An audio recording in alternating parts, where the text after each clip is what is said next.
আমরা এই যে মনিরের বাসায় চলে যাচ্ছি। আমার ঘাড়ে চাউলের বস্তা দেখতে পাচ্ছেন। এই দেখেন রেল লাইন পার হয়ে যাচ্ছি মনিরের জন্য। সবাই দোয়া করবেন একটু। যাই হোক, আমরা চলে যাচ্ছি ওনার বাসায় নামাজ দেওয়ার জন্য। আসসালামু আলাইকুম বন্ধুরা, আপনাদের দুঃখের সাথে জানাতে হয় মনির উনি অসুস্থ। যথেষ্ট পর্যন্ত আপনারা হেল্প করে যাচ্ছেন প্রবাসী ভাইরা, তো ওনার কথা বলতেও কষ্ট হচ্ছে।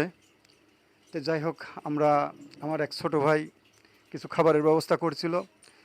ছোট ভাই রাসেল আছে, এই যে আপনারা টাকাগুলো দেখতে পাচ্ছেন, অনেকগুলো অর্থ এখানে আছে। মানে বিদেশি এক প্রবাসী আমার এক ভাতিজা শুভাকাঙ্ক্ষী মোলাডুলি হাজিপাড়া, সে ভাতিজা টাকাটা দিয়েছে।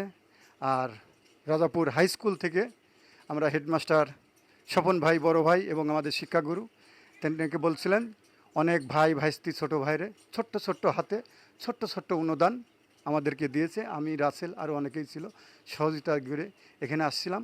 তে টাকাটা তোমার কাছে রাখো, ঠিক আছে? টাকাটা ওনার হাতে দিলাম। তে যাই হোক, যারা দিছে তাদের সম্বন্ধে একটু ছোট করে যদি কথা বলতে পারো। অসংখ্য ধন্যবাদ আমার পাশে দাঁড়ানোর জন্য। সবার জন্য মন থেকে দোয়া করি। আপনারা আমার জন্য দোয়া করবেন যাতে আমি এই পরিস্থিতি মোকাবেলা করতে পারি। ঠিক আছে মনিরকে আপনারা এই যে ছোট ছোট সহযোগিতা দিচ্ছেন, এটা আসলে অনেক বড় ভালোবাসা। মানে বিদেশি ভাই যারা আছেন প্রবাসী, অনেক ঘাম ঝরিয়ে টাকা উপার্জন করেন, তাদের জন্য বলতেই হয় যে অনেক পরিশ্রমের ফলটা আপনারা পাঠিয়ে দিচ্ছেন এই মনিরের জন্য। সেই পরিশ্রমের ঘামের দাম যেন ওর জীবনটা যেন ফিরে থাকে পৃথিবীর বুকে, এটা আমি চাই। আর আমি প্রতিনিয়তই কিন্তু আসি, পরিশ্রম করে যাচ্ছি। ছোট ভাই রাসেল আছে, রাসেলও করে যাচ্ছে। রাসেল বিদেশি ভাই এবং এলাকার ভাইরা যারা উপকার করতেছে, এ বিষয়ে একটু যদি বলতে। যারা মনিরের জন্য সাহায্য সহায়তা পাঠাচ্ছেন তাদের সকলকে মন থেকে ধন্যবাদ, এবং মনিরের জন্য দোয়া করবেন সে যেন আমাদের মাঝে দ্রুত ফিরে আসে। আর এবং আপনারা যত যত দূর পারেন আপনারা সাহায্য সহায়তা পাঠান। একটু দ্রুতভাবে পাঠান। 30 তারিখে মোটামুটি ওর কেমো চেঞ্জ করতে হবে। আমরা কেমোর টাকাটা মোটামুটি ব্যবস্থা করেছি। তারপরে মানে তার অপারেশনের ডেট দিয়েছে ডাক্তার, অপারেশনটা করা লাগবে। এটা আপনাদের কাছে আমার আকুল আবেদন। আমি এলাকাবাসীর সন্তান, প্রথম থেকে ওনার পাশে আছি এবং থাকব। তারপরে তার ফ্যামিলির অবস্থা, বাড়ি ঘরের অবস্থা অনেকটাই খারাপ, বর্তমানে একটু অসুস্থ হয়ে গেছে, কথা বলতে পারতেছে না।